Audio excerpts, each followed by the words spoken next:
Ever wondered what $100,000 tastes like? Well, Harry and Meghan might just serve it on a plate. Stick around to see the glitz, the guests, and the royal controversy behind this jaw-dropping event. It feels like the Sussex saga has reached its strangest chapter yet, a moment where even personal access comes with a price tag. This time, it's not merch, not a podcast, and not another carefully styled lifestyle brand in muted tones.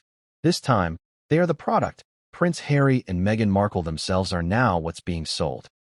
For a reported fee of roughly $100,000 per seat, select guests can attend an exclusive dinner where personal stories of hardship, trauma, and perceived injustice are shared, all paired with a luxury dining experience.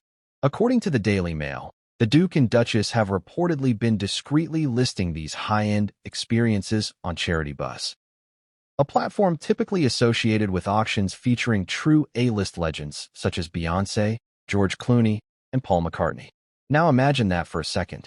You're scrolling past legendary performers and cultural icons, and suddenly, Harry and Meghan appear in the lineup.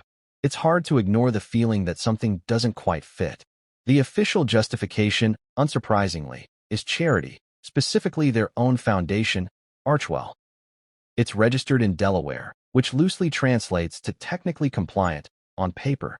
But here's where questions start to arise. Only a small slice of the money raised is actually required to go toward charitable causes, around 5%. The remainder? That can be classified under operational expenses. And that term covers a lot of ground. Travel, security, public relations teams, stylists, photographers, assistants, and even assistants to the assistants. And of course, there's the ongoing effort to appear effortlessly relatable while being dressed head to toe in luxury outfits that cost more than most people earn in a year.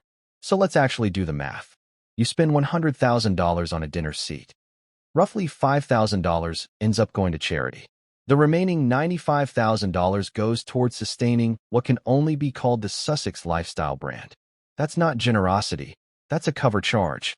The irony here is impossible to miss. Selling access to royalty is exactly what led to Prince Andrew's downfall. The difference? Andrew had genuine elite connections people were interested in. Harry, meanwhile, has been quietly sidelined, as high society has clearly rallied behind the future king, Prince William. One brother holds the crown, the other holds speaking engagements, and a lot of unresolved bitterness. And let's be honest, paying to attend this dinner hardly sounds like a luxury experience. It feels more like an extremely expensive lecture. Imagine trying to enjoy your first course while listening to a deep dive into generational trauma, hostile media narratives, and the injustice of being extraordinarily wealthy in California. Meghan, meanwhile, would almost certainly treat the evening as a strategic networking opportunity. She rarely misses a chance to promote something. Somewhere between the entree and dessert, there's likely a casual mention of a new project, a new initiative, or a new authentic brand idea that conveniently needs backing. Royal titles monetized. Personal stories turned into leverage.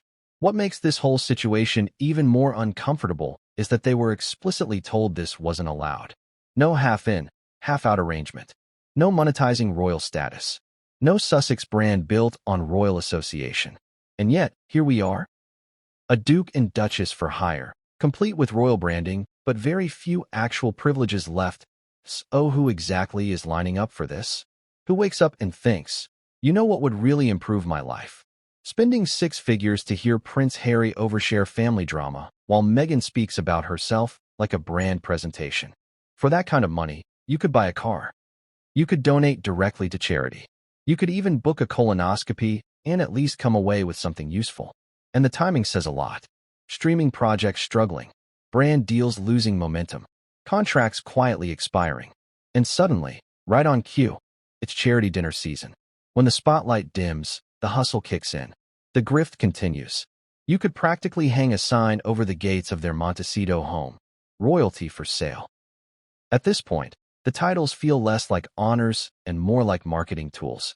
And honestly, if you have to auction off personal access just to stay relevant, maybe it's time to admit the fairy tale ended long ago. Or at the very least, stop pretending this has anything to do with helping anyone other than yourselves. And as a brief update, Royal insiders now suggest palace officials are closely monitoring how these appearances are being presented, because the line between charity and commercialization has never been thinner.